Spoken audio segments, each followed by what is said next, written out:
Ecco, grazie a tutti per essere intervenuti a questa, tappa importante di questa serie di incontri dedicati a Casanova. Importante perché? Perché esistono molti Casanova. Esiste il Casanova autobiografo, lo storiografo, il narratore, il giornalista degli opuscoli miscellani e di altre riviste, il diplomatico, il polemista, l'epistolografo. E quindi screziare tutto, il prisma casanoviano non è facile, appunto per questi moltissimi volti che questa figura di veneziano ha prospettato davanti a sé fino al Novecento, perché tantissimi autori del Novecento, del secolo scorso, hanno guardato a lui, ad esempio Schnitzler, per fare uno dei più noti, e lo hanno colto e elaborato in svariati modi. Ecco, un primo convegno ha inaugurato quest'annata 25, che è il terzo anniversario della nascita, con un convegno dedicato a Mantova all'Accademia Nazionale Virgiliana, a cui ci sono alcuni relatori di questo convegno, che era stato dedicato a un titolo Casanova c'est moi. Casanova sono io, questa proiezione di ognuno di noi che anche ha una parte di Casanova maschile e femminile. E quindi qui oggi invece parliamo di un aspetto particolare di Casanova, e cioè delle ricerche minuziose, archivistiche, bibliotecarie che hanno sondato ogni minimo aspetto della vita del veneziano. Sappiamo persino cosa è costato riparare il soffitto del foro praticato da Giacomo per fuggire dalla sua cella ai piombi. Noi sappiamo ogni dato anche di questa fuga e di quanto è costata, perché ha sfondato il soffitto, ha rotto alcune pareti, quindi abbiamo tutti i registri di tutte le spese che i responsabili delle carceri, dei piombi, hanno dovuto affrontare poi per riparare quello che era stato guastato da Casanova. Ecco, io oggi volevo solo ricordare come il laboratorio degli studiosi di Casanova è amplissimo e investe non solo tutta Europa ma anche il mondo, e cito solo i titoli delle riviste che si sono occupate di Giacomo. Inizierei con una rivista a cura di Poliot e Vez, Page Casanovienne, che data all'inizio 1925 fino al 26, quel biennio lì. Poi Casanova Gleanings, a cura di Rives Childs, e che data dal 58 all'80. Ancora un'altra rivista a testimoniare appunto questa attenzione degli studiosi per la figura, l'Intermédiaire des Casanovistes, Genève, Roma, 1984-2013, e ora l'ultima rivista, ma di grande prestigio, che si sta occupando di Casanova è appunto Casanoviana, a cura di Antonio Trampus, che esce a Trieste per la libreria antiquaria Drogheria 28 dal 2018 ai giorni nostri. Questo ci testimonia quanto è ricco il laboratorio degli studi dei casanoviani. Io qui mi limito a questo punto a dare parola a due studiosi, a due settecentisti di notevole spessore, che si sono occupati a lungo sia del Settecento che di Casanova, e quindi presento Monica Viero, che sicuramente conoscerete, perché dal 2015 è responsabile della biblioteca del Museo Correr di Venezia, è coordinatrice delle biblioteche della Fondazione dei Musei Civici di Venezia, è responsabile degli archivi di queste biblioteche e ha catalogato quindi periodici, incisioni, fondi antichi a stampa e archivi privati soprattutto. Ha realizzato inoltre eventi culturali di notevole spessore, mostre e convegni per la valorizzazione del patrimonio librario. Ricordo solo la sua cura della mostra La via della scrittura, 700 anni di arte calligrafica tra Oriente e Occidente, che si è tenuta al Museo Correr tra aprile 24 e l'ottobre del 24, quindi è da poco conclusa. E questa mostra, appunto, come sapete, è stata una pietra miliare per elaborare le celebrazioni dei 700 anni dalla morte di Marco Polo.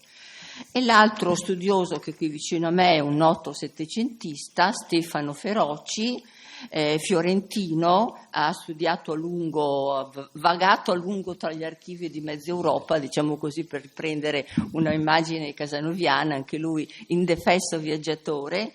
È un ferrato casanovista, insomma. Difficile elencare tutte le sue pubblicazioni, io mi limito solo a citarne due.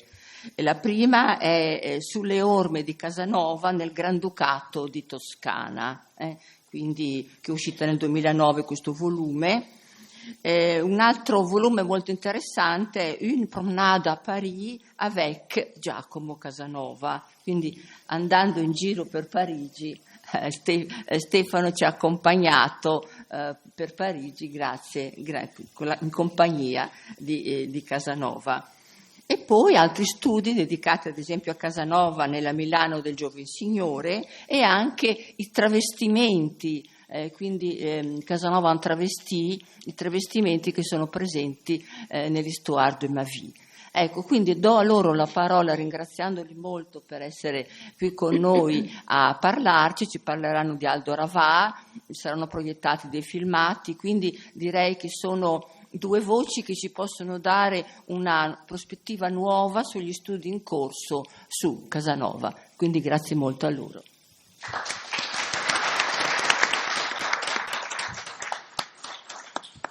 Buonasera a tutti, grazie alla Presidente Magaraggia per l'invito di oggi, grazie alla Professoressa Crotti per la sua presentazione, grazie anche ad Antonio Trampus e a Stefano Feroci per avermi coinvolta questa sera in questa occasione su temi casanoviani in quest'anno di celebrazioni che vede coinvolti studiosi e storici di diverse discipline, visto che nessuno più di Casanova si presta a molti livelli diversi di lettura, e che ospita appunto in queste celebrazioni appassionati e in senso lato casanovisti. Io non sono casanovista, condivido con Casanova però il mestiere, non quello di seduttore purtroppo, però quello di bibliotecario, sì, perché Casanova finì i suoi anni proprio facendo il bibliotecario, no? E l'esperienza che porto io questa sera è invece quella di conservatore di documenti, in particolare appunto di conservatore di biblioteche e di archivi che sono spesso depositi privilegiati della memoria di studiosi e di collezionisti, come nel caso che presenteremo tra poco. Prima di entrare dunque nella vita di casanovisti illustri attraverso le immagini e le voci che ha raccolto Stefano Feroci, vi illustrerò brevemente, proprio a mo' di paradigma, insomma, la figura di un uomo che ha incarnato in maniera esemplare il percorso seguito anche poi negli anni seguenti, appunto, in epoche successive, da molti studiosi e appassionati definiti casanovisti. Il collezionista Aldo Ravà. Sappiamo che in particolare dai primi anni del Novecento una schiera di noti studiosi italiani e stranieri incominciarono a lavorare sul mito di Casanova in un'ottica, per così dire, di riabilitazione, fuori dagli stereotipi che hanno da sempre accompagnato la sua figura e che godono di ottima salute ancora oggi. Aldo Ravà fu uno di questi studiosi che tra i primi vide Casanova principalmente come un interprete acuto del suo tempo, più che come un libertino avventuriero, così un pochino venditore di fumo. Quindi riabilitare Casanova, cominciamo a capire chi era Aldo Ravà. Eccolo qua, Aldo Ravà è questo bel signore elegante che nasce a Venezia il 1 aprile del 1879, stesso segno zodiacale di Casanova, che nasce il 2 aprile, peraltro. Erano anche abbastanza vicini di casa. Il padre Massimiliano apparteneva a una delle più facoltose famiglie ebraiche di Venezia, era membro autorevole della comunità cittadina e aveva come principale occupazione uno dei lavori più belli che esistono, cioè la gestione di un patrimonio familiare ingente, che comprendeva tra l'altro uno splendido palazzo sul Canal Grande che era la residenza della famiglia. Cresciuto quindi in una delle famiglie più in vista della città, il giovane Aldo, dopo gli studi liceali, si iscrive, così un po' per far contento il papà, alla facoltà di giurisprudenza, si laurea nel 1900 con una tesi di carattere storico perché la storia era la sua passione, che manterrà poi per tutta la vita, però non esercita mai la professione, potendo notare naturalmente su una notevolissima rendita personale, si dedica alla sua passione, che era appunto quella di studioso e di collezionista.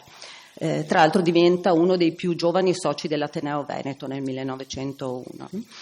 E nel maggio del 1907 sposa questa bella signora che vediamo qui accanto a lui, Violet Mary Fenton, che è un'americana di Chicago, ricchissima anche lei, siamo un pochino in questa bella fiaba, con la quale va a vivere in questo splendido palazzo, che è Palazzo Cavalli, sul Canal Grande, un palazzo di 45 stanze, dove i due coniugi creano un loro proprio museo del Settecento. Allora, Ravà sposa nel 1907 questa signora, la conosce a Nizza, questa giovane donna molto affascinante, curiosa, intelligente, vivace, e condivide con lei tutta la sua attività futura, no? Cioè, con lei instaura, oltre che un forte sodalizio affettivo, anche un legame importantissimo per la sua vita professionale. Quindi questa giovane coppia appassionata di libri, di mobili e di oggetti del Settecento raccoglie in questa meravigliosa casa un ambiente di perfetta vita settecentesca, dove erano soliti ospitare i più bei nomi dell'aristocrazia e della scena culturale italiana e internazionale di passaggio in città, nel momento in cui la vivacità culturale cittadina era, insomma, importante, no? Per cui, insomma, fanno una bellissima vita, hanno questa specie di museo personale, alimentano con le loro personali risorse patrimoniali, che non erano poche, questa collezione di oggetti, di dipinti, di maioliche, di ceramiche, di vetri, tutte cose settecentesche, e ne fanno proprio uno stile di vita, questa passione per il Settecento. Non so, io mi aspetterei che Ravà girasse per casa con la parrucca, la marsina, queste cose qua. Le carte però su questo non mi hanno confortato, ma insomma è possibile che questo succedesse, perché l'adesione a questo studio e a questa passione per il Settecento era un'adesione proprio molto personale anche, no? Nello stile di vita. E questo è un tratto che comuna anche altri studiosi appassionati di Casanova, per esempio, no? Quello di farne proprio una ragione di vita, uno stile quasi di vita. Il tentativo di far emergere però un profilo inedito di questo periodo, il Settecento veneziano, che è un pochino un periodo che si presta a una lettura un po' stereotipata, no? Per cui il Settecento, la vita divertente, le feste, appunto Casanova. Lo studio appunto di Aldo Ravà, come di altri casanovisti, fu quello di farne emergere un profilo inedito e un pochino fuori degli stereotipi che erano fino ad allora invalsi. Ecco qui la figura di Ravà, che appunto è questo signore che gioca a tennis con gli amici, era una figura che era molto presente nella vita culturale cittadina ed era presente nelle sue istituzioni più rappresentative. Abbiamo detto che era socio dell'Ateneo, che fece parte della commissione per sovrintendere i restauri della Cadoro, era socio residente della Regia Deputazione Veneta di Storia Patria e fu membro della commissione straordinaria per il riordino delle collezioni del Museo Civico Correr quando furono portate dal Fondo dei Turchi alla sede attuale delle Procuratie nel 1922, poco prima di morire. Faceva parte del gruppo dei nazionalisti veneziani dei Sette Savi, per cui insomma era dentro a tutte le dinamiche della città in quel momento. Era amico di Piero Foscari, protagonista del grande giro industriale e finanziario che per oltre un trentennio ideò e gestì lo sviluppo modernizzatore di Venezia, e con il quale peraltro gestì la complicata genesi del museo di Casa Goldoni qualche anno dopo. Ebbe rapporti personali con Gino Damerini, che era amico, che era direttore della Gazzetta di Venezia nel periodo tra le due guerre. Le mogli erano amiche, c'è una bellissima descrizione che fa Maria Damerini della moglie di Ravà, questa giovane donna che arriva a Venezia, insomma, ecco, cioè lui viveva dentro a questo milieu cittadino. Era amico di Nino Barbantini, per cui parliamo delle mostre avanguardistiche di Capesaro di quegli anni, era amico di Gabriele D'Annunzio, che insomma a Venezia e alla Gazzetta fa capo nel periodo della guerra e nel periodo di Fiume. Quindi un punto di riferimento per gli studi veneziani e per l'organizzazione culturale cittadina. Dopo il matrimonio, Ravà, che fino a quel momento si occupa sì della sua passione di collezionare e di raccogliere tutte queste cose meravigliose nel suo palazzo, si mette a studiare ormai a quasi 30 anni, comincia a lavorare nelle biblioteche con assiduità e arriva a conoscere il Settecento perfettamente, tanto da farne oggetto di quasi una sessantina di pubblicazioni. Lui scrive molto, in quasi 10 anni pubblica molto, e circa una sessantina di queste cose sono studi sul Settecento. Ricordiamo solo le monografie più importanti, quelle su Pietro Longhi, su Pitteri e su Piazzetta, oltre agli studi casanoviani di cui parleremo dopo. Dopo una vita dedicata agli studi e alla sua passione di collezionista, Ravà muore nel gennaio del 1923 a solo 44 anni. Lascia come unica erede la moglie, che continua le attività anche di studio, ancora di collezione e ancora di raccolta di oggetti d'arte e di libri del Settecento. Lei muore molti anni dopo, nel 59, e muore però senza eredi, loro non avevano figli, e muore anche senza testamento. A quel punto di tutto questo ben di Dio conservato nel palazzo, la città non sa bene che fare, deposita tutto l'istituto di vendite giudiziarie e per qualche anno si cercano gli eredi che sono poi individuati in questi cugini lontani di Violet Fenton che stanno nel Nebraska, i quali nel 64 apprendono di essere eredi di una grandissima fortuna. Per niente si interessano alle carte e ai libri, come spesso succede, per cui decidono di lasciare la biblioteca, ricchissima biblioteca di oltre 10.000 volumi, e l'archivio dello studioso alla città di Venezia, e la vendono per la cifra simbolica di 1 lira. Rimangono però tutti gli oggetti che sono nel palazzo, che a questo punto decidono di vendere a un'asta che rimarrà storica nella storia della città. Nel 67 c'è questa grande asta dove vengono venduti questi oggetti. Qualcosa finisce ancora nelle collezioni cittadine, perché acquistate dal direttore del Museo Correre di Carezzonico, e moltissimo invece finisce disperso in altri musei oppure in collezioni private. Nel 68 le carte e i libri finalmente arrivano alla biblioteca del Museo Correr, dove rimangono per tanti anni un po' come dire dormienti. Solo negli anni 2000, grazie a una serie di finanziamenti regionali, ne è stato cominciato il sistematico riordino, sono stati catalogati tutti i 10.000 volumi della raccolta ed è stato allestito l'inventario dell'importante archivio dello studioso.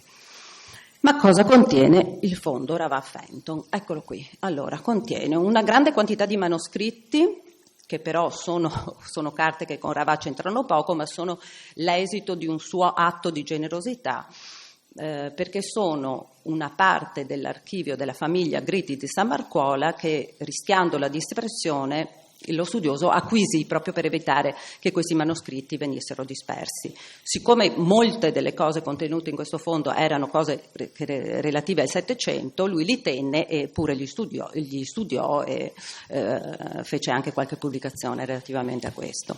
Un bello importante fondo di incisioni e di disegni che è stato in parte acquisito insieme all'archivio, insieme ai libri, e che adesso sta al Gabinetto Stampe e Disegni a Carezzonico, il Gabinetto Stampe e Disegni al Museo Correr, fino al Museo Correr fino a qualche anno fa, la biblioteca di circa 10.000 volumi, tra opuscoli e monografie, e l'archivio privato di lavoro di Aldo Ravà, che è quello dal quale, insomma, sul quale c'è ancora molto da lavorare. Vedo i casanovisti che sono tutti contenti. Ecco qua. La miscellanea, e adesso arriviamo a Casanova finalmente. Che cosa è conservato nell'archivio che riguarda Casanova? La miscellanea è quella che io chiamo familiarmente il paradiso dei casanovisti. Allora, ci sono queste buste dentro alla biblioteca, sono una decina di buste che conservano materiali su e di Casanova, e conservano tutto, proprio tutto, cioè c'è rassegna stampa, ci sono opuscoli, ci sono pubblicazioni d'occasione, ci sono materiali iconografici, cioè, insomma è proprio una miscellanea, un po' un misto mare, dove però ancora si possono pescare delle cose interessanti. Sono appunto materiali soprattutto di 3 tipi, materiali vari, cioè anche di tipo iconografico, tipo queste immagini così, tutte naturalmente che hanno come soggetto Casanova, e poi ci sono articoli di casanovisti e poi gli articoli che ha scritto Ravà su Casanova. Naturalmente Casanova ha pubblicato molto su Aldo Ravà, il contrario, Aldo Ravà ha pubblicato molto su Casanova, ma ormai erano un po' tutt'uno, no? Oltre una ventina di articoli che sono raccolti in questa miscellanea, insieme anche ad alcune opere di Casanova. Quindi fondamentalmente i nuclei grossi sono 3. Gli articoli appunto che Ravà scrisse su Casanova sono oltre 20 e cominciò a scriverli nel 1910, dopo il suo soggiorno a Dux. Allora Dux era una specie di mecca del casanovista, cioè nessuno che studiasse Casanova poteva esimersi da un pellegrinaggio a Dux, che era la biblioteca dove era morto Casanova e dove nella biblioteca che lui aveva governato come bibliotecario negli ultimi 13 anni della sua vita erano ancora conservate le sue carte. Sono questi anni in cui il pellegrinaggio in quella biblioteca era continuo di questi studiosi che andavano a cercare nelle carte gli inediti, no? Tutto quello che ancora non si sapeva su Casanova e che lì era conservato. Naturalmente anche, io mi ricordo che anche Di Giacomo, Salvatore Di Giacomo, no? Quando comincia a studiare Casanova dice magari Treves, che era l'editore suo,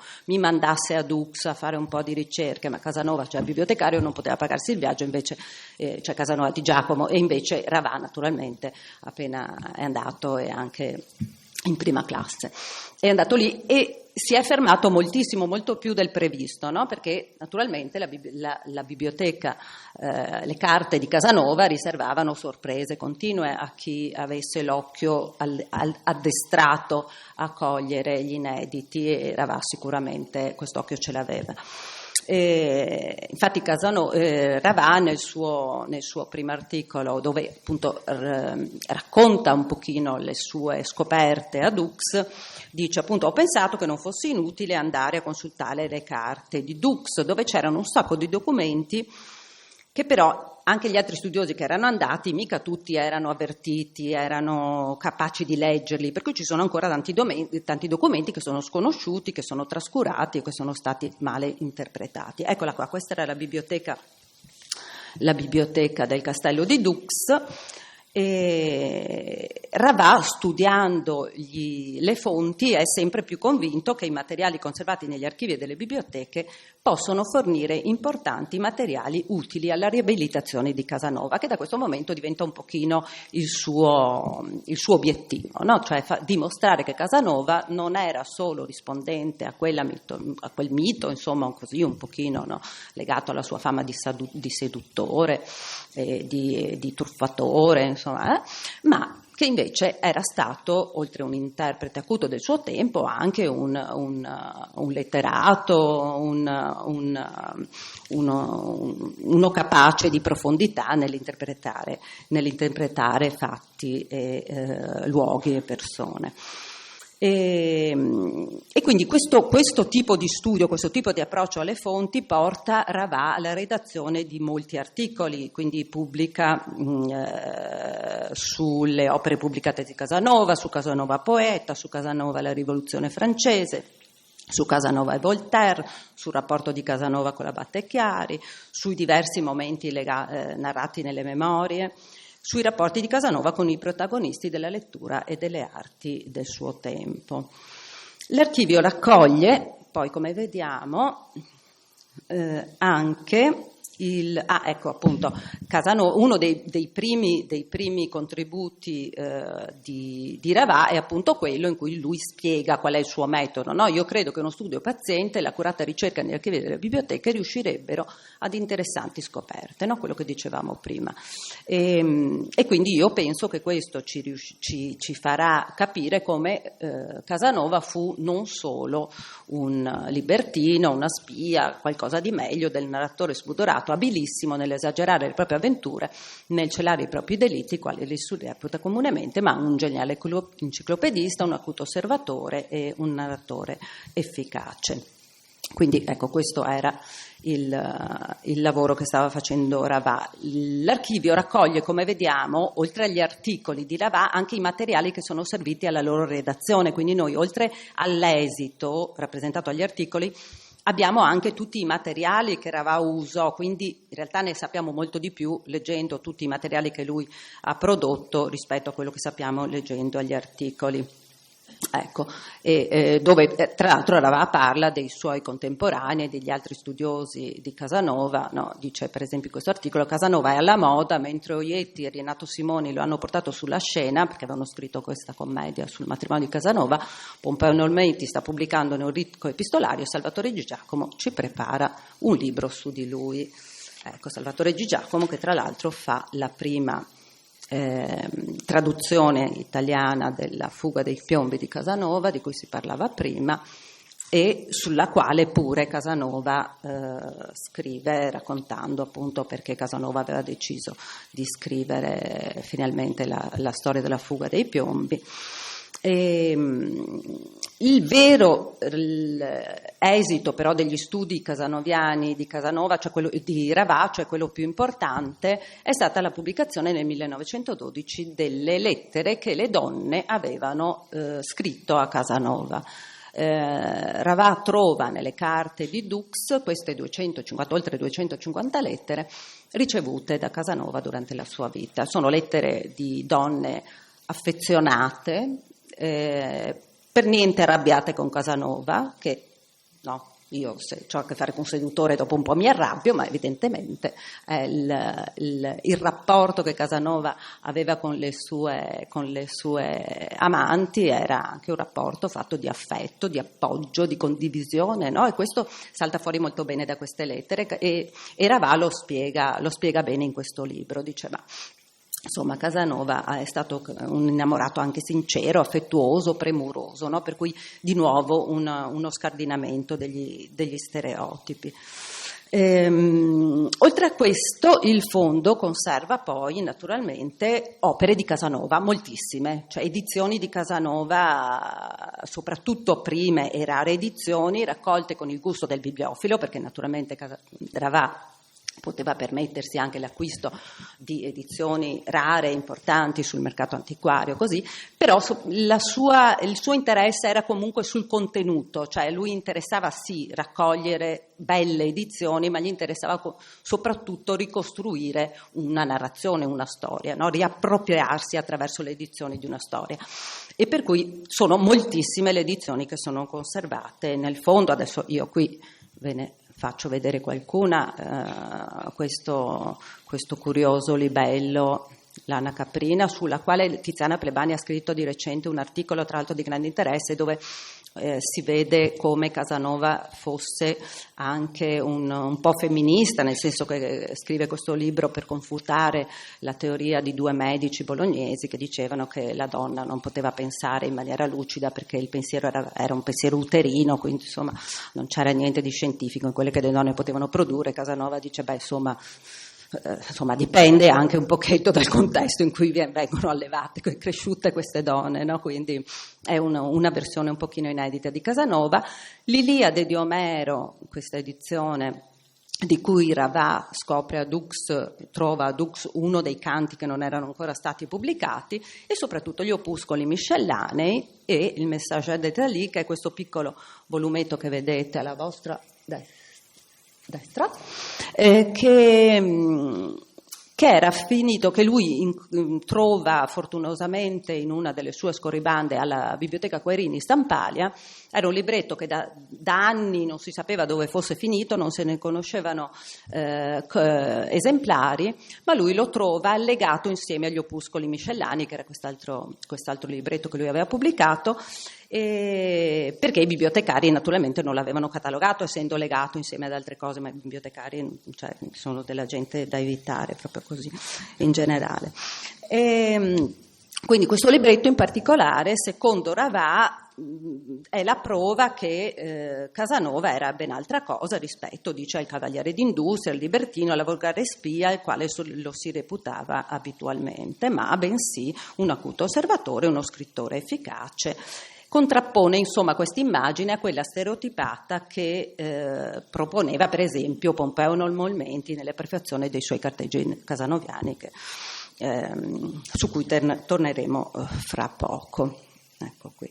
Tra le edizioni delle opere presenti nel fondo, prime edizioni di queste opere note, la storia nei fondi, l'Icosameron, di cui peraltro nel fondo c'è più di una copia della prefazione, che poi non fu inclusa nell'edizione dell'88, per cui di particolare rarità. Poi naturalmente ci sono moltissime edizioni della storia delle memorie. La vicenda della pubblicazione del manoscritto delle memorie, insomma, è vicenda nota. Fu acquistato dall'editore Brockhaus nel 1921 da un erede di Casanova, da un nipote. Poi per tanti anni si cercò di pubblicare un'edizione rivista, uscirono delle edizioni nel 22 e nel 26, in particolare quella di Schultz e di Laforgue, che un pochino moralizzatrici, oppure insomma che davano delle letture parziali e non aderenti al testo, fino poi all'edizione invece del 60, che fu la prima edizione integrale. Insomma, questa è una cosa da casanovisti e questa ve la lascio.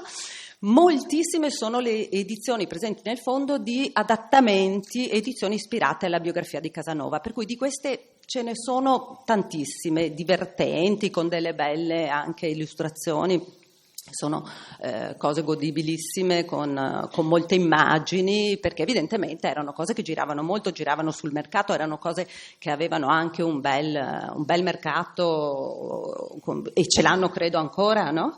Ecco, per cui alcune molto rare, moltissime in tutte le edizioni, poi perché Casanova fu pubblicato nei vari adattamenti in tutte le lingue. E arriviamo finalmente ai nostri amici casanovisti.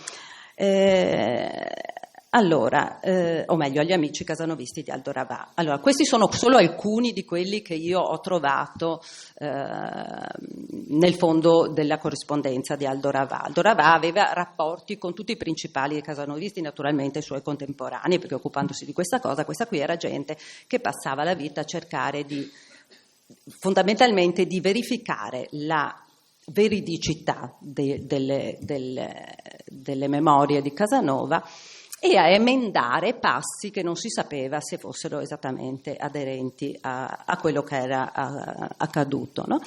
E è curioso vedere come questi casanovisti erano continuamente in contatto tra loro. La corrispondenza è fittissima, si scrivevano anche tutti i giorni, si scrivevano per comunicarsi qualsiasi scoperta facessero. Erano anche generosi nello scambiarsi informazioni, no? Questa è una cosa che di solito tra gli studiosi non succede, però si scambiavano continuamente informazioni e si scambiavano anche le carte tra qualche volta.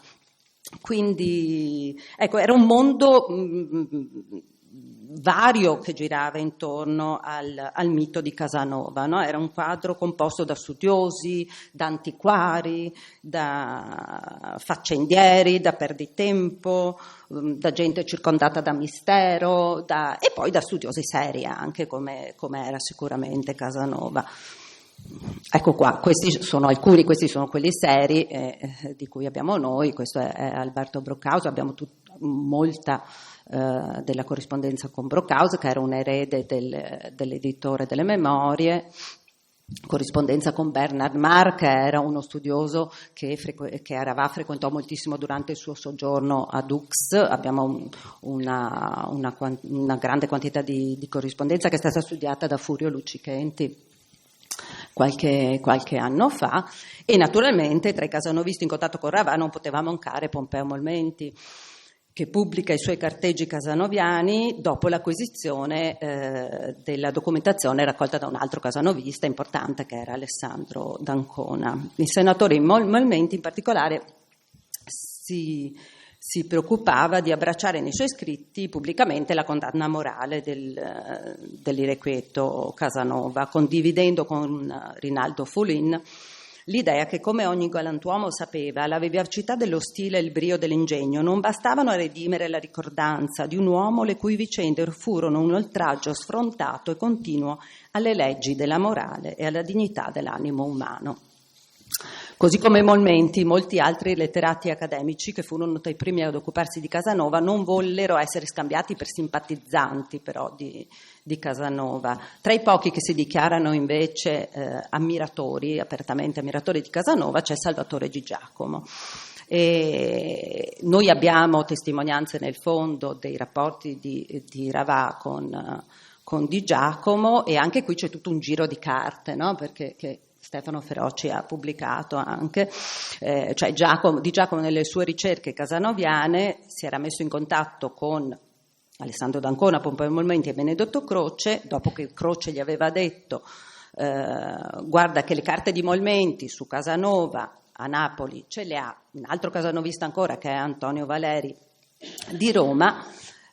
Lui rincorre queste carte fino a ritrovarle presso Ravà, perché poi le carte in qualche modo gira e sono tornate ad Ancona, a Molmenti e poi a Ravà. Per cui ecco, tutto questo, eccole qua, e le carte di Antonio Valeri sono ancora adesso nel fondo Ravà. Intervenire su questo, siccome ho letto molto su questa corrispondenza, era che alla fine d'Ancona si fidava molto più di Aldo Ravà come storico rispetto a Salvatore Di Giacomo, che era un poeta. Lui ha scritto anche molte canzoni napoletane, quindi lo consideravo un po'... Era un bibliotecario, non ci si può fidare, lo sappiamo.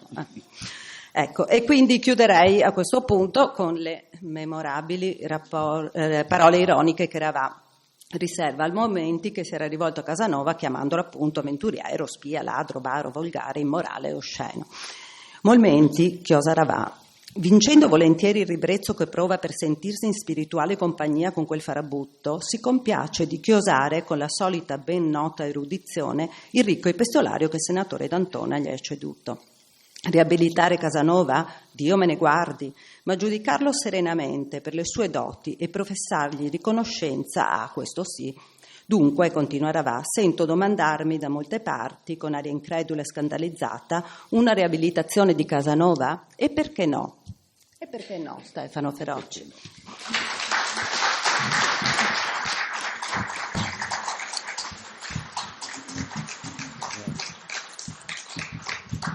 Dunque, allora, prima di tutto lasciatemi ringraziare anch'io, perché è un onore essere all'Ateneo Veneto, dove fra l'altro anche Fulin mi risulta che abbia parlato. Ringrazio la Presidente, ringrazio Ilaria Crotti, che stimo moltissimo e dalla quale ho imparato molto nei convegni a cui sono stato, in alcune riunioni.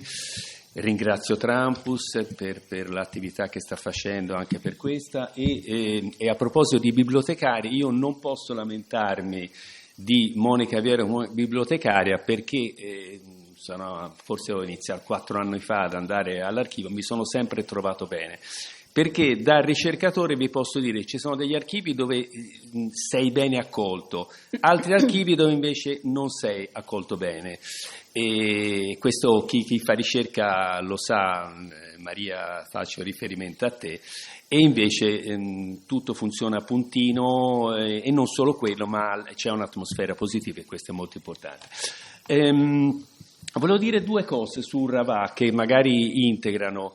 In realtà Ravà ha avuto anche delle grandi delusioni, tanto che alla fine della sua vita lui smise di occuparsi di Casanova, se non mi sbaglio si occupò solo di arte.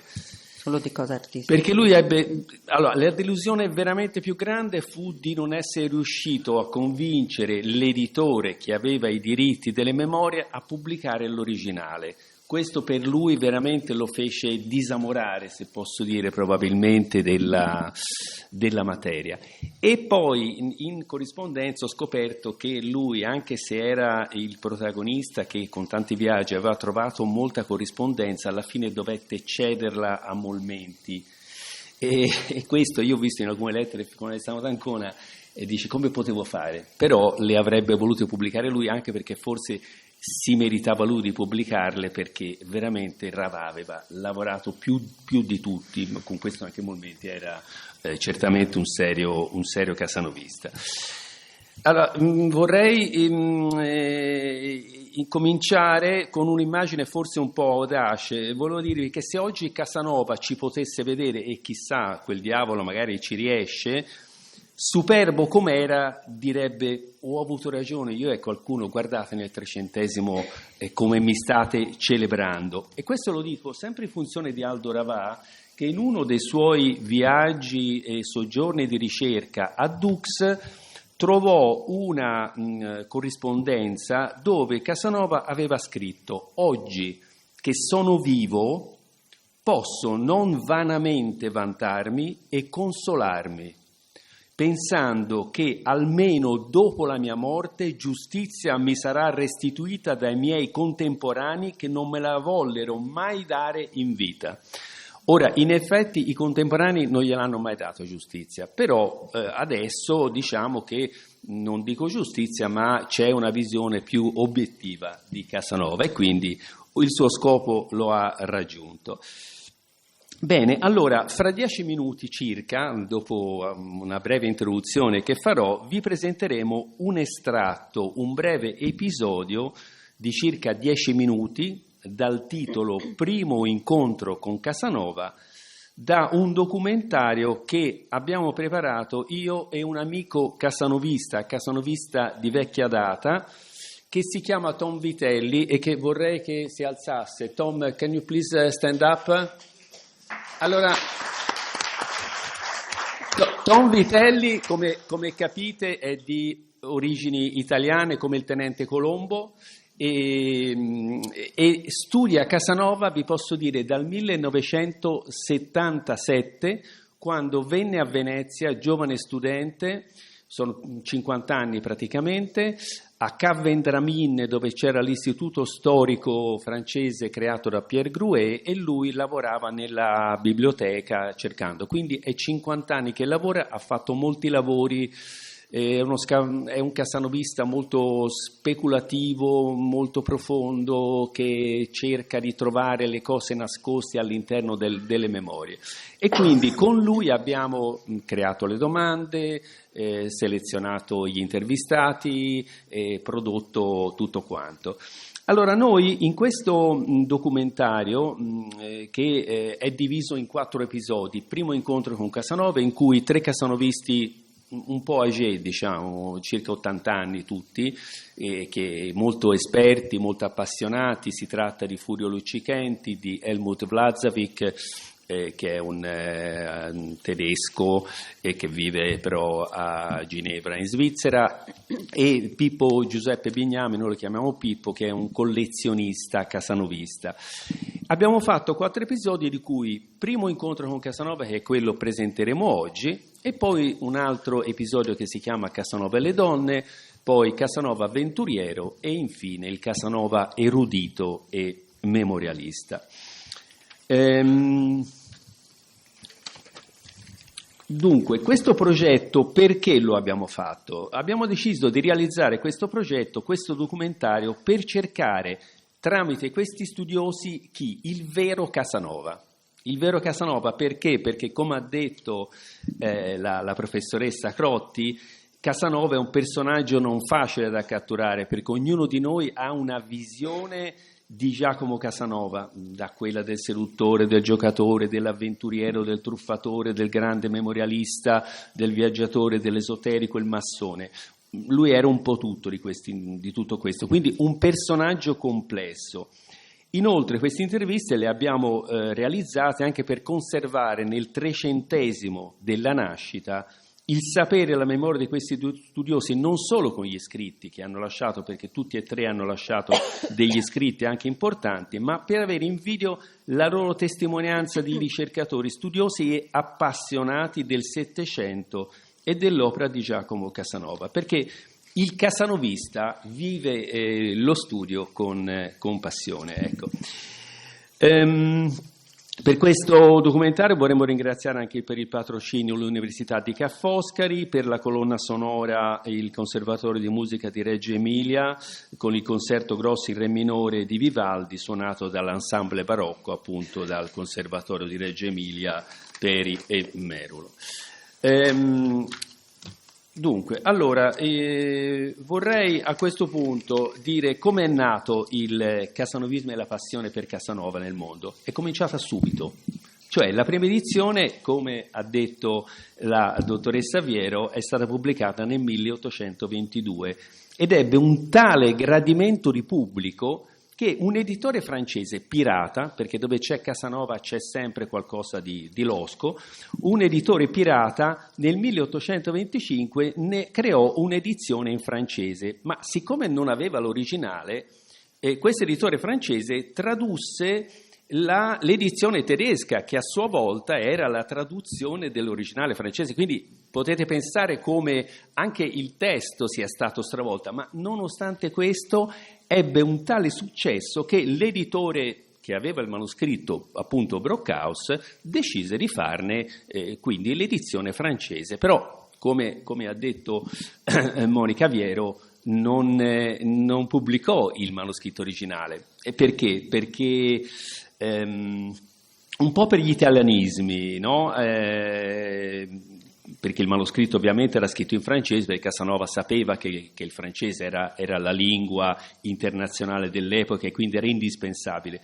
Aveva però degli italianismi, quindi un po' per la paura degli italianismi, un po' per la paura dei contenuti libertini, e poi perché Casanova amava il Settecento e non amava la Rivoluzione francese. Questo era un problema nell'Ottocento. Allora decise di far tradurre praticamente il testo da questo professore di lingua francese, che praticamente stravolse un po' il testo, anche da un punto di vista non solo, diciamo, degli aspetti libertini, ma anche proprio degli aspetti filosofici. Però il testo piacque molto e da allora praticamente l'interesse continuò crescente, e da allora, quindi dagli anni intorno al 1825-1830, furono stampate migliaia di edizioni in quasi tutte le lingue del mondo e milioni di copie. A giugno a Ca' Foscari, fra l'altro, ci sarà una mostra che durerà un mese, se non mi sbaglio, in cui saranno presentate molte delle edizioni internazionali delle memorie. Dunque, gli anni subito successivi alle memorie furono però teatro di polemiche relative o all'autenticità delle memorie, all'identità dello stesso Giacomo Casanova, non esiste Giacomo Casanova, oppure di condanna senza appello per falsità, come scrisse per esempio Ugo Foscolo, per non parlare poi delle polemiche sui singoli episodi, cioè se fosse vero oppure no che la fuga dai piombi si fosse svolta come lo aveva raccontata Casanova, oppure invece non con la complicità delle autorità veneziane e quindi meno rocambolesca. Quindi Casanova bugiardo. Queste sono le polemiche che hanno intrattenuto gli studiosi per decenni, battaglie fra studiosi di paesi diversi, francesi contro italiani, italiani contro tedeschi e così via, anche perché per molti anni gli studiosi si dividero in due fazioni: quelli che credevano a tutto quello che c'era nelle memorie e quelli che non credevano a niente. Una realtà comunque che ha contribuito alla popolarità e all'interesse internazionale su Casanova e sulla storia della mia vita. Quindi diciamo che questo aspetto delle polemiche, che non sono comunque mai finite, durò in maniera piuttosto vivace fino agli anni 70 dell'Ottocento, cioè nel 1870 ci fu una pubblicazione di un francese, di un Bachet, che mise alcuni punti fermi sulla base dell'argomentazione. Prima c'era stata un'altra pubblicazione di un tedesco che si chiamava Bertol. Allora, tutto questo mise alcuni punti fermi e cominciò un casanovismo, uno studio dell'opera di Giacomo Casanova con un respiro più scientifico. Studio, perché questo studio praticamente ha visto protagonisti, come hai detto prima, studiosi un po' particolari, un po' come lo stendalismo, no? Gli appassionati di Stendhal, di tutti i tipi, gente mondana, però anche accademici seri. Perché la personalità di Casanova attirò un pubblico di appassionati mondani.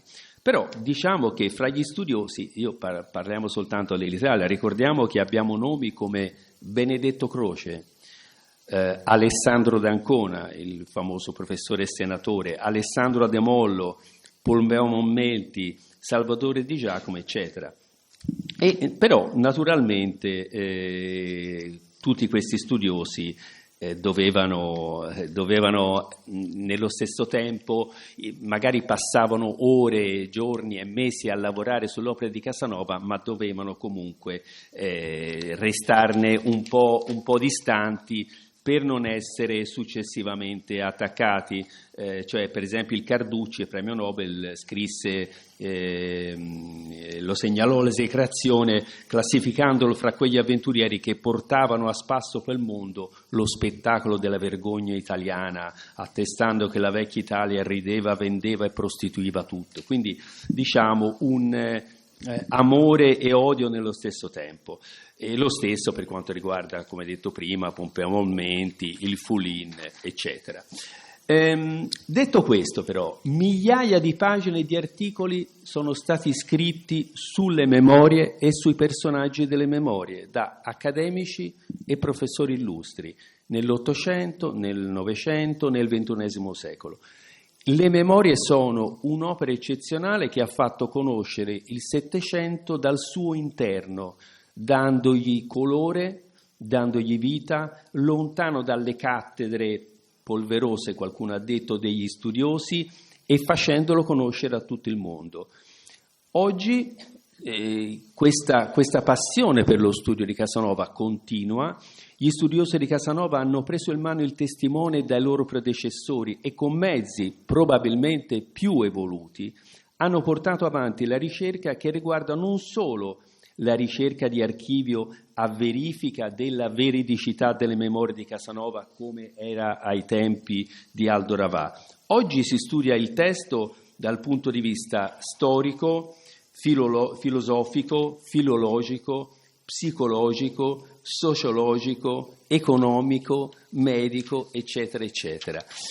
Quindi andiamo a cercare attraverso questa prima parte del documentario il vero Casanova, se mai riusciremo a trovarlo. Grazie.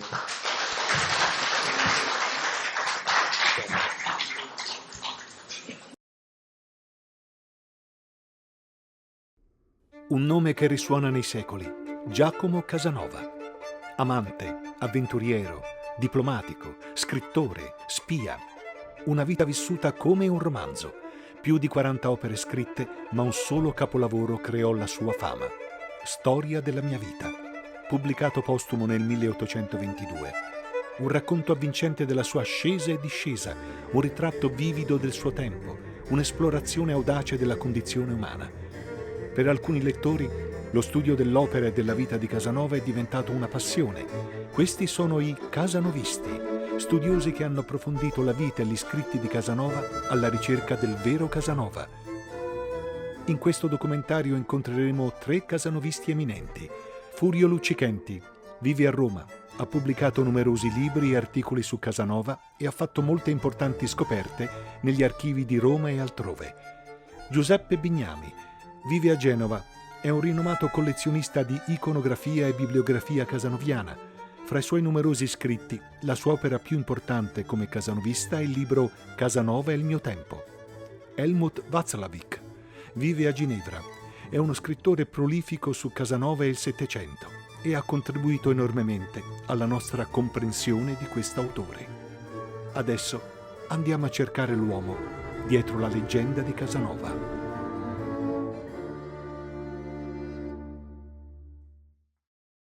Casanova deve la sua educazione alla madre, la quale assente, totalmente assente per tutta la sua vita, fino a che aveva 8-9 anni, invece lo curava. Tant'è vero che poi, affidatolo alla nonna che a 8 anni lo porta dalla fattucchiera, che lo mette in un baule e lo fa uscire sanguinante dal naso, ormai guarito e finalmente sveglio, illuminato da un'intelligenza che non supponeva neanche di avere, però la madre lo voleva mandare a scuola e anche se a 9 anni, come racconta nelle memorie, ma io sarei propenso a dire prima, diciamo sui 6, imparò prima a scrivere e poi a leggere, non contemporaneamente come usa oggi, ma teneva molto la madre a questa sua cultura, ma era una cultura un po' teatrale, un po' di forma, che lui ha approfondito per innato gusto e per un'intelligenza sua, già da giovanissimo, addentrandosi subito nei testi antichi, ma condotto ivi dalla madre. Poi c'è stato il baffo che gli ha dato qualche altra idea, come amico di famiglia di altro argomento, lì sì, entriamo nell'erotismo e con la Bettina subito messa in pratica e via di seguito. Ma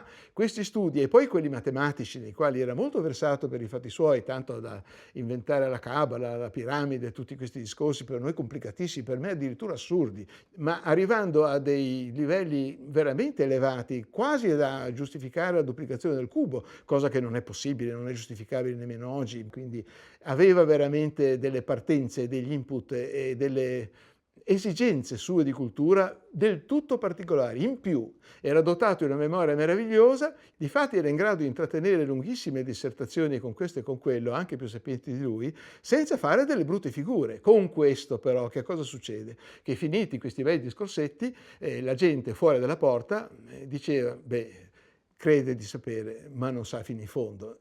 Casanova's education and upbringing was quite typical, I would say, for middle or higher class Venetians at his time. They went to, if the families could afford it, they went to religious schools, colleges. They learned Latin as a basic language of communication. He could speak Latin as he spoke French, and and this was sort of the common language of intellectuals in Europe at that time when they met, and they couldn't speak with each other, in other words. So he had all the advantages of a very, very good education at a very early age. I mean, they were prepared for university at the age of 15 or 16, yeah? And so up to that time, that was certainly a very good education. He had an excellent memory. He could recall many, many facts very, very simply, very easily. He could quote long texts by memory. It was nearly an eidetic memory, as they say. So that was certainly helpful to him as well. And he had the advantages, and then of having a great interest in other things, in people who heard him, who listened to, in matters he read. So he had this was a private, let's say, addition to his upbringing, that he was reading a lot of stuff. And that gave him a very wide, let's say, intellectual and general and educational background in comparison to many of the other people of his age and of his time. Io lo trovo formidabile nelle sue scritture perché non pensa che sta scrivendo, va avanti e non si rilegge. Quindi è una cosa strepitosissima. Pochi sanno farlo. Lui la basa sincerissima là in se stesso. È lui, è la sua vita. La sua vita si scrive attraverso le sue mani. Non è lui a volerla scrivere, si scrive da sola. Questo è per me fondamentale. La cosa più importante, secondo me, è quello di aver fatto un romanzo con molti interventi di dialogo, che alleggerisce molto, perché sono 5.000 pagine, mica poche, alleggerisce molto la pesantezza, oltre che nel soggetto, naturalmente, che doveva essere divertente. Ed è per questo che possono essere molto interessati alla scrittura di Casanova, e poi per la costruzione. But when we talk about the memoirs, what makes it exceptional are basically two things. I mean, first, an enormous personal effort to present his life and his social environment, his cultural environment, historical environment, with all kind of editions, inventions, and so on, as it happened, in a very lively style. And the second thing, I think, it's what we mentioned before, is the oral style of presentation. It is, when you read it, it is very alive today. It is not boring at all. It captures you. I mean, you have to think very hard that you have to think, go 250 years back in order to be in the period which he describes. And this has to do with also his way of describing encounters. He has many sections of the memoirs which are pure dialogues, which is very rare for this time. But the dialogue is something very alive too, even if most of them are probably invented or rather embellished later on, but because it's very difficult to remember dialogue exactly as it happened. I think his lively way of writing, his oral style, and his fantastic memory and ability to present things in an appealing way, in an interesting way, even to the public today. Bisogna comprendere che tutti credono, leggendo le memorie di Casanova, che siano completamente vere. Io invece sono d'accordo tuttora, di quello che diceva l'amico Piero Chiara, che chi scrive naturalmente si ciba di quello che ha visto per tutta la vita e rimescola ogni cosa facendone un romanzo. Quindi tutto quello che lui scrive non è veritiero perfettamente, è piegato all'esigenza testuale di creare un interesse di chi lo legge, no? Ecco, questo è il discorso. Io dico questo perché molti di questi personaggi che lui ha frequentato, e che alcuni nascondendo il nome secondo se gli conveniva dirlo o no, ma quelli che noi abbiamo scoperto, che poi è stato il divertente di essere dei casanovisti, una di queste ragioni è quello di vedere che cosa c'era sotto di tutte queste storie. Ci sono delle cose che sono impossibili poter essere accadute, e altre invece sì, con i documenti naturalmente alla mano. Ecco, questo, e quindi è logico che una parte è vera e una parte, tant'è vero che l'amico Chiara diceva che era veramente un romanziere, però naturalmente con un sottofondo di quello che aveva vissuto. Secondo me sì, è proprio veritiero, e ci sono in tanti ad asserire la stessa cosa, addirittura esagerando alcuni e alcuni altri invece mettendo molto in dubbio certe cose. È divertente il fatto che lui abbia per esempio taciuto molto spesso i nomi delle sue amate e anche di certe persone. Non si capisce perché l'abbia fatto, perché in definitiva poi era il racconto della vita e non c'era poi niente di male. Certamente queste persone sarebbero state tutte defunte quando si fossero potute leggere le sue memorie, ma non è che nascondesse solo quello. Lui nascondeva soprattutto certe sue miserie, e la miseria fondamentale per lui era quella della nascita. Lui voleva essere un Grimani e basta. Sapeva di essere, probabilmente lo era anche geneticamente, quindi molto più degno del Grimani, che era invece figlio solo della madre e non del padre Grimani, quindi era di un'altra famiglia pure lui, e in questo si è espresso in maniera mirabile quanto pericolosa nel libro Né amori né donne, nel 1782, dove si è fatto espellere da Venezia per la definitiva volta. Il suo amore per la città natia è finito lì, devo dire, senza poi nemmeno troppo trambusto. Whether Casanova was essentially truthful, I would reply yes, with some let's say, question points. Yes, it was truthful in the sense that he wrote about himself and his time as he saw it, or as he wanted to see it. Casanova once said that he was always trying to find, to avoid subject which made him very sad. He never liked to have a sad end of a story. That's why when he talked about Henriette, the second meeting they had in the south of France, that he invented exchange of correspondence with her. And there are several other stories where he tried to, bring into the memoirs a positive ending to something which happened in a negative way. And so he was truthful in the sense that he liked to have a positive ending, but it was not historically correct. It was something he wanted to have. So I said he was truthful in his descriptions, and he was truthful in the way he would have liked events to continue or to end. So yes, I would say in the general sense he was truthful. Ma io credo che leggere Casanova in questo senso storicamente sia molto utile. Quindi ha avuto un peso, perché sennò non tutti si sarebbero occupati di Casanova. E quindi lo credo positivo, però molto specifico. Ecco, non va letto con altre finalità. È molto più facile e diretto il fatto che leggerlo è divertente e basta, ma se ne possono trovare altri appigli per chi si interessa di tutte della scienza, della letteratura, della musica no, perché non capiva assolutamente nulla di musica, lo dice anche lui. E poi insomma in questo senso può essere utile leggerlo, ma anche un'altra cosa può essere utile per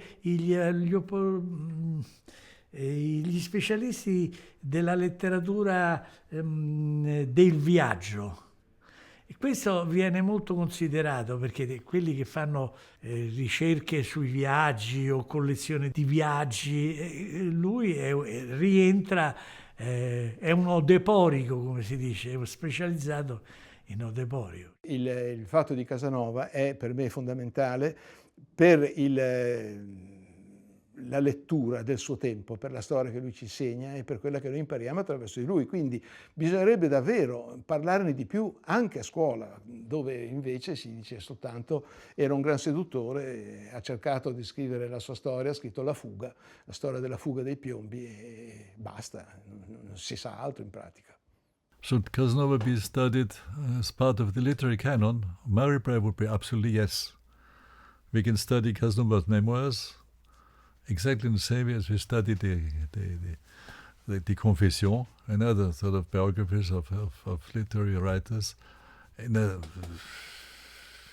yeah, I would say so. It's absolutely part of a literary canon which one should study like this. Maybe not his many other writings, which are sometimes you can forget about them. But this is certainly a major text which is part of a literary canon, and probably one of the most sort of personal and open autobiographies of the 18th century, with all the additional elements which one can find in them, describing the general situation in this period. So yes, it is part of an important part of a literary canon. Yeah.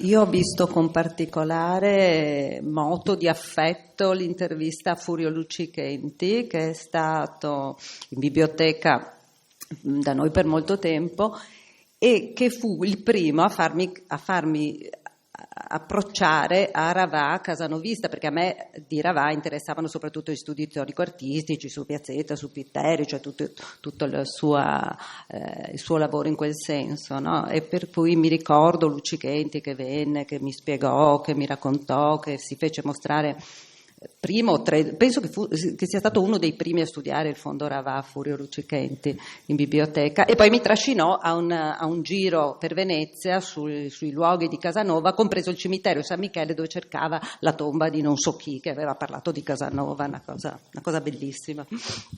Sì, perché Casanova è stato fra i primi a creare delle opere che collezionavano le corrispondenze fra gli studiosi di Casanova, in questo caso Lucchichenti, in questo caso Aldo Ravà con Mar, che era la persona che viveva lì praticamente a Dux, faceva l'industriale, però la sua missione nella vita fu quella di raccogliere e catalogare le carte di Casanova. Questo è lo spirito dei casanovisti. Magnifico, Grazie.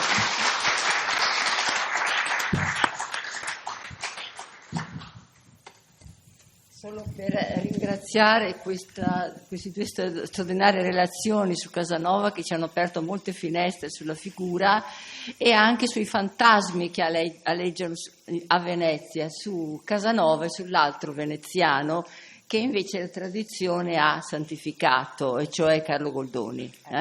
Allora, se andate a vedere ovviamente in campo la statua, la riproduzione di Carlo Goldoni, vedete un personaggio che è stato catalogato, santificato come una persona, il buon papà Goldoni, c'è stato tradotto, no, questa immagine, quando noi sappiamo ormai che il buon papà Goldoni era un giocatore, un avventuriero, uno stupratore perché ha avuto un processo per stupro e via dicendo. Allora, la tradizione di queste due figure vanno rilette anche in controluce, sono state già rilette in controluce, leggendole in sinergia, perché ovviamente Goldoni ha scritto una commedia che si chiama L'avventuriere onorato, una celebre commedia di Goldoni, che elabora i fantasmi casanoviani e come viceversa Casanova illumina in altro modo l'altra figura del veneziano.